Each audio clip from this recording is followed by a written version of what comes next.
Alright, we are back with a new video, and for the final time this season, we'll be updating the power rankings for Survivor SA Return of the Outcasts following the latest batch of episodes. And this week was obviously a bit slower in terms of gameplay than usual, in that there were two-parters and only 2 eliminations compared to 4 eliminations we got last week. So obviously the rankings aren't going to be too much shorter. However, we obviously had quite a bit of gameplay to talk about and quite a bit of movement, surprisingly, considering the amount of gameplay that happened over such a short span of time. But as usual, I'll be ranking these players based on how likely it is that they'll win the game from this point. And let's not waste any more time, let's get right into the list. So starting off at number 7, we have the first boot from this week, and here we have Tasian. He was obviously taken out in a pretty close vote, with Phil being the deciding vote more or less. And obviously Tasian didn't really have too much control in the post-merge. Now there were points throughout the game where he seemed to be in a swing vote position, particularly during that post-swap. However, I never got the sense that he was that integral of a figure, and ever since the merge, the edit pretty much seemed to dunk on him, with him being so focused on food and him not really being shown as a serious player. And while he is taken out in a 4-3 vote here, I don't get the sense that he would have won the game even if he had survived this round, as he didn't really have many allies that were willing to take him to the end, and it didn't seem like he had as much respect as someone like him probably would have around the time of his original season, which is kind of a shame, but it is what it is. But obviously, considering the fact that he was taken out here, I do have to leave him here at number 7. Now moving on to number 6, and we have the other boot from this week, and here we have Felix. And I obviously had Felix in the top 2 of my last power ranking, only for him to be taken out here. And obviously he was on the outs for a lot of the week, where he was obviously one of the targets at the first tribal, and then at the second tribal is basically just him and Phil on the outs, with the main source of intrigue being whether one of them can win immunity, and whether Phil would actually play his idol for him. But obviously throughout this episode we saw that Phil didn't really trust Felix all that much, and in turn Felix didn't really trust Phil all that much. It was pretty interesting seeing the No BS Alliance pretending like they were still working together, when in fact it was pretty obvious that none of them were actually trusting each other at this point and were fully ready to flip on each other. So with that, Felix did become the collateral damage here, especially once Phil decided to use the idol on Dino, and he was taken out here. And again, I'm pretty happy for Felix. He was obviously someone who made a much deeper run this time, and someone who was closer to winning than he was last time. But at the end of the day, he was still taken out here, and even if he had gotten through this vote, it was pretty clear that he was probably going to have to survive a number of rounds, like either through immunity or with idols, which didn't seem super likely, but that was just the position he was in. So because of that, I do have him here at number 6. And with that, there are 5 players left in the game to talk about, and as usual, I'll be ranking them based on how likely it is that they'll win the game from this point. And at number 5, we have the person who, again, I believe this person has 0 chance of winning the game at this point, but here we have Killarney. And I said this before, I feel like at this point, there really is no potential for Killarney to have a winner's edit at this point, despite some thoughts that I had earlier on the season. She is widely regarded as a GOAT, not only on the show, but even in the Ponderosa videos, we hear the jury talking about her as someone who hasn't really been playing the game all that much. And we even get these confessionals of her talking about how she thinks she's controlling the game, when in reality, everything else is going on around her. And even then, despite her being seen as a GOAT, she was the backup target at this latest tribal, where had Phil played the idol on Felix, she would have gone home there, which isn't great for her. And moving forward, I don't really have much confidence in her to actually win the game. Now, I will say it is relatively likely that she'll be taken to Final 2, or if not, she'll probably be cut due to someone taking some other allies to the end. But I feel like if someone is playing optimally, which I think a decent amount of these finalists are, then I feel like they'll probably drag Killarney to the end and take the easy win, which I do expect to happen with her. But considering the fact that I don't feel like she has any win equity on her own, I do have to leave her here at number 5. Now we're moving on to number 4, and we have someone kind of similar to Killarney, except I think this person would actually beat Killarney if they got to the end together. But here we have Shane. And to me, Shane doesn't really have too much of an end game right now, where I don't have the sense that any of the former members of the No BS Alliance and Dino or Phil have any interest in taking him to the end. Even Marion, like one of her closest allies from their original season, she hasn't really expressed much interest in taking him to the end either. And in general, I feel like Shane is going to have a pretty narrow road to the end. And even at the end, I feel like he could struggle against a number of opponents at the end. And I feel like his only win scenario really is against Killarney, which I don't think is impossible. However, it's definitely going to take some maneuvering from him, possibly winning some immunities along the way. So I don't think it's impossible for him to win, but considering the road that lies ahead, I don't think it's super likely. So because of that, he is here at number 4. Now we're moving on to number 3, and I feel like these top 3 are the people that the jury probably has the most respect for of the people remaining in the game. And obviously, while they can't all win, and particularly not if some of them are against each other, I feel like these 3 could reasonably build a strong case for winning if they were to get to the end.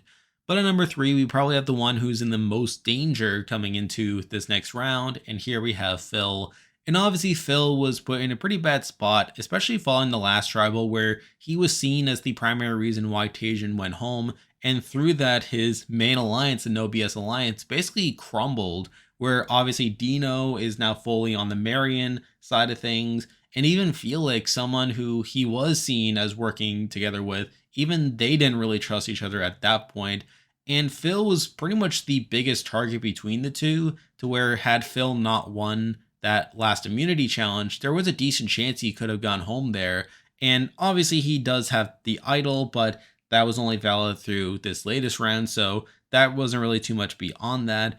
And I feel like now he's probably going to be seen as a relatively big threat where I can see the former remaining players all ganging up on him if he were to lose immunity. Now, to be fair, Phil has shown to be pretty capable in challenges, and I think it's very possible he could win out from that point.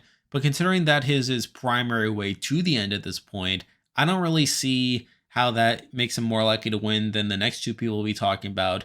Now, with that said, if he does get to the end, I think he could definitely build a case as someone who made a lot of moves and someone who was an underdog towards the end. So again, he has a case to win in certain cases, but considering the road that lies ahead for him, I can't have him too much higher. And he is here at number 3. Now we're moving on to number 2, and sort of similar to Phil, I could see this person becoming a threat towards the end game and someone who could be targeted. However, I also have some faith in this person's ability to navigate throughout the end game, but here we have Dino. And I'm actually a bit surprised that Dino hasn't been talked about more as a potential threat given his role in the No BS Alliance for a lot of the game. And obviously now with things coming down to it, he could still be a potential threat. I mean, I could definitely see Shane going after him, although to be fair, Shane doesn't have too much influence in the game right now. And then obviously Phil is someone who no longer trusts Dino that much. And yes, while he did play the idol for Dino at the last tribal, it was pretty clear that Phil also didn't trust Felix either and was just getting rid of him. And now with that gone, I could definitely see Phil going after Dino if he were to win immunity. And really, I feel like Dino's fate in this game will come down to whether Phil will go on an immunity run, where I could very easily see Dino becoming the next biggest threat if Phil were to be taken off the table, which isn't great from Dino's perspective. Now, the main thing I will give Dino is that I feel like he's a bit more likely to cut Marion if they were to get the final 3 together and he wins final immunity than the other way around, where we've heard all this talk from Marion about how she wants a strong winner for this season. And yes, while she hasn't played a bad game on her own, I feel like she also talks highly of Dino in regards to his game and would very gladly see him getting towards the end of the game if it means that a strong winner will come out of this season. And through that, I do feel like if the opportunity presents itself, Dino would cut Marion and take a Killarney or Shane and take the easy win over Marion. Now, obviously that can make him a villain at the end of the day. That could burn some jury votes. But I still think Dino is a bit more likely to make that move than Marion. However, I also think it's less likely that Dino is going to be in that position to begin with than Marion is the other way around. So that's a bit of a complicated thing for me to take into account. But I still think Dino, coming into this last couple rounds, is in a better spot to win than I gave him credit for. I felt like he would have been targeted by now, but the fact that he was able to easily get into this majority group to go after Phil and Felix after the Tasian round is something at least. And I feel like he could navigate this end game pretty interestingly. But I also feel like there are more danger spots for him than the number one person. So because of that, I do have him here at number 2. And now at number 1, the person I believe is the most likely to win Survivor SA Return of the Outcasts heading into this final week is Marion. And I had to admit at this point, I feel like Marion should have been targeted by now, considering how strong of a game she's played, along with the edit that she's received throughout the season, where she really has been the narrator of the season for a lot of it. And to see her now coming into the final 5 in seemingly the best position of the people to get towards the end of the game in a winning position is pretty impressive to me, to where she has Dino on her side. She has Shane on her side as well. And you have Dino and Phil each being bigger targets than her coming into the final 5. And I've also been a bit impressed by how little she's been actually talked about as a target, where even as the Breakfast Club was dismantling and even as the full package was turning on each other, there wasn't really much talk of Marion herself being targeted. And I feel like the fact that she was able to survive that dismantling without being seen as this big threat herself is very impressive on Marion's end. So I feel like that should be worth acknowledging there.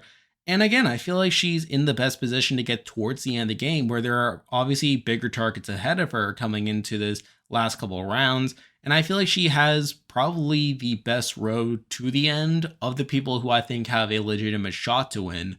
Now, as I talked about a moment ago, I do worry that she could actually take Dino to the end. And I feel like in that spot, it would be a relatively tough jury vote for her to face, although I would need to spend more time to go through the jury votes there. But the fact that she has talked about wanting to take the best to the end is a bit of a worry in terms of her actually winning a jury vote, as she is someone who I feel like could easily win against certain other people, such as a Killarney or a Shane if she were to get to the end. But I feel like compared to the other people who I feel like had the most respect from the jury, I feel like she has probably the cleanest path to the end at this point. And I feel like if she were to win, she would have played a pretty strong game for the most part. So I feel like Marion, despite all the worries about her throughout the season, she is someone who I feel like can legitimately win at this point. And it's because of that I have her here at number 1. And there we go. That will do it for this week's video. If you like this content, be sure to like and subscribe. It really helps out with the channel. Now, obviously with Survivor SA kind of winding down, we do have some end of the season content to get into here. This weekend, I am planning to release my jury scenarios video. Now, this is something that I've done for other seasons of Survivor that I covered on this channel, but basically I do plan to talk about the different final 2 scenarios and what I think could happen if those scenarios were to happen, so stay tuned for that. Obviously, once the season ends, I plan to do a review along with a player ranking, so you can stay tuned for that. And outside of that, obviously Big Brother's still happening, and I do have some other videos planned moving forward, so there's still a lot of stuff coming your way. And this has been a pretty fun season of the show to cover, so I mean, I'm glad you guys could be here to enjoy it with me. But for now, that is the video. See ya.